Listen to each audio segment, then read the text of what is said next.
Hello everyone and welcome to another Modswell video. I'm your host Maxwell. Today we're going to be taking a look at my favourite mods of the week. It's been a really quiet one and a fair amount of the mods released, such as new graphic style mods, I'll need to dedicate a little bit more time to, but basically check out Bracket and Mando to see what I mean. I'm going to leave a link to both of them in the description below. Next week I intend on releasing my graphics order, so I can get to work on building a brand new magic based one. But with all that being said, let's dive into my top mods of the week. In 5th place, I've chosen a mod really close to my heart. Right now it's called Squirrel, which is a fun little reference from the creator. Squirrel is a brand new loading screen mod that was made in my Discord server by Telura, and a small group of us lent a hand in suggesting comedic or silly tags for the images. This mod was made using a bunch of screenshots from subscribers in my Discord server. It's a really nice collaborative effort from everyone over there, and if you want to take part in things like this, then come and join us. You'll find a link to that server in the description below. This mod has been months in the making, as Telura and I have both recently moved places, so kept getting distracted, but seeing it in action in my game has been really awesome.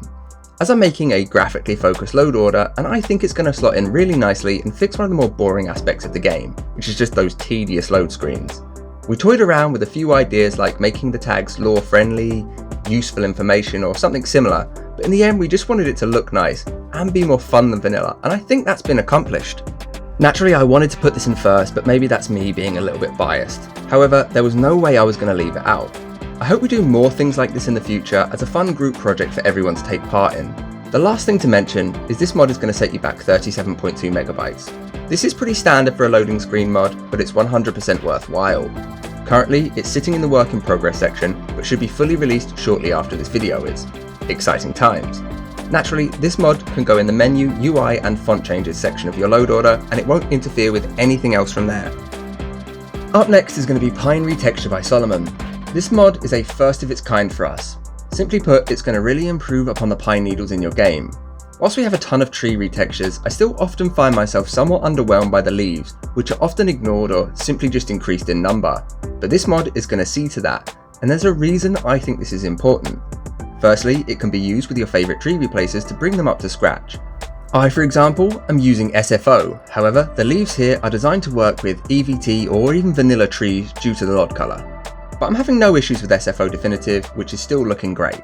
But there is an extra stage available here. If you were to look through someone like Skyfall's mods, you'd find quite a few that edit just the bark textures. Using these is going to allow you to custom make your own tree setup, different from anything you've ever seen before. I highly recommend getting into some experimenting to see what you can make happen. Personally, I intend to use this with David's trees, which I've always liked, other than the leaves. This would make a really good, cheap setup without losing quality and looks.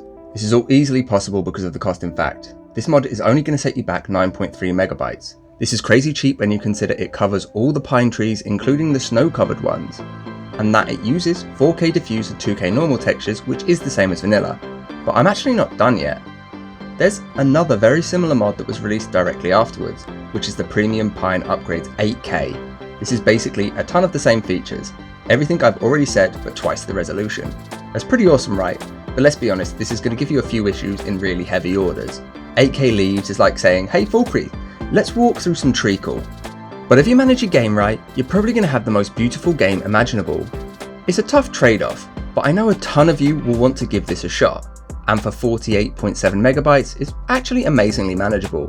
Whichever of these two mods you decide to run, simply place them below your main tree mod. I happen to have the smaller version between SFO Definitive and Aspens Ablaze, and it's working brilliantly. In 3rd, I've decided to go for Inquisitor Armor Compilation. This mod contains 4 brand new sets of armors in 2 colours, black and brown, essentially 2 heavy and 2 light get-ups. And these things are pretty cool, sporting some actual modularity with optional parts beyond what was available in the base game. Things like face masks and hats, which are going to let you throw on that cheeky extra enchant on your build. To get your hands on these, simply head over to the forge and check in the leather and steel sections, but be aware they have some slightly complex recipes in some instances. They include things like garlic, which, yeah, I maybe don't want my clothes smelling of. I suppose the reason for this is they're designed for a vampire hunter build, so with that in mind, it makes a little more sense.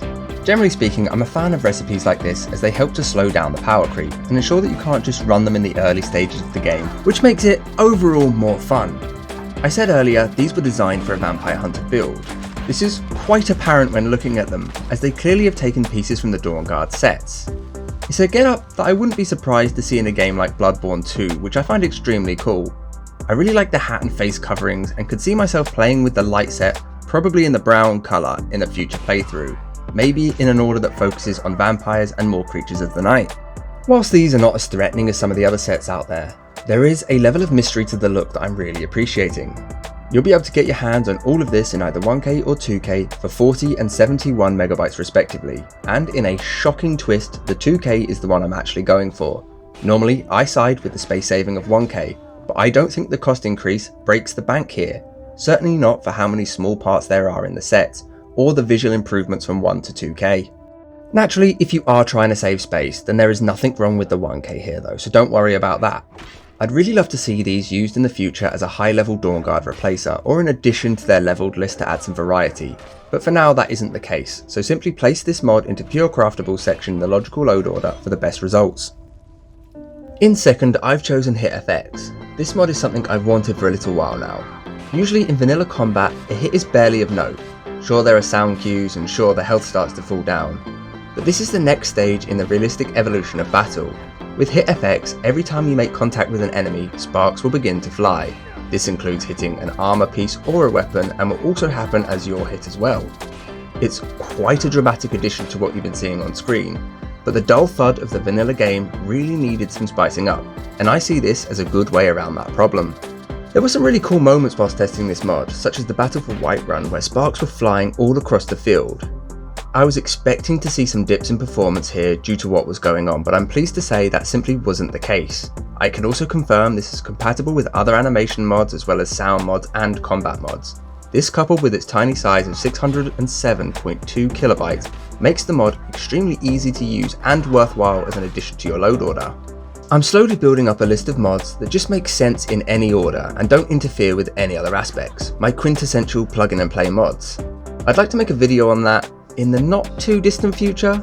For now though, all you need to know is this mod could be slotted into game mechanics using the logical load order and just forgotten about, other than of course when you're fighting someone, where it's going to be very, very apparent.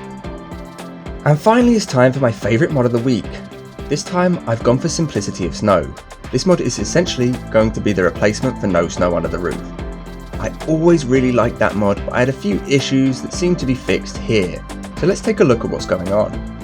In vanilla, snow would fall seemingly in random spots or somewhere where it really just shouldn't be.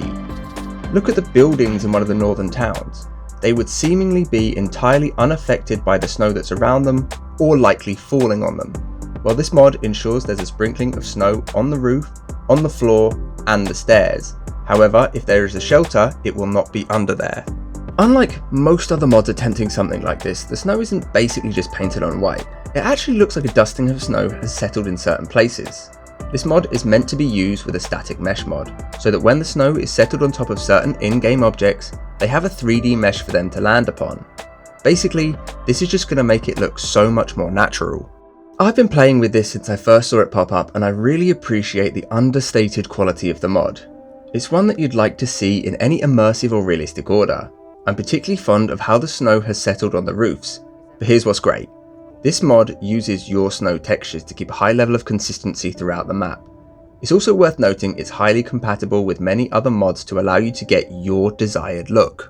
The only mod that's currently patched for it is Beyond Skyrim Bruma, but we may see more in the future should they be needed. Although, please be sure to have this lower than any mod that has its own snow shader material, such as Majestic Mountains. Yes, that is literally the one mentioned on the mod page, but I do advise you to look through your mods and see what they include if you're worried.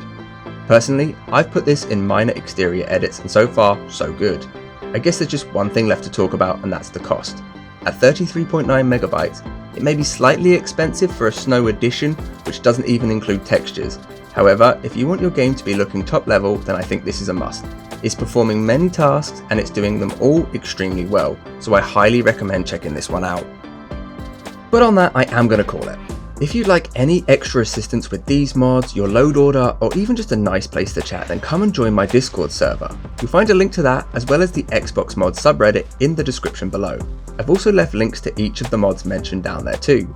If this has been helpful, I would really appreciate those likes, comments, and of course subscriptions, as they really help push my work out further with YouTube's algorithm.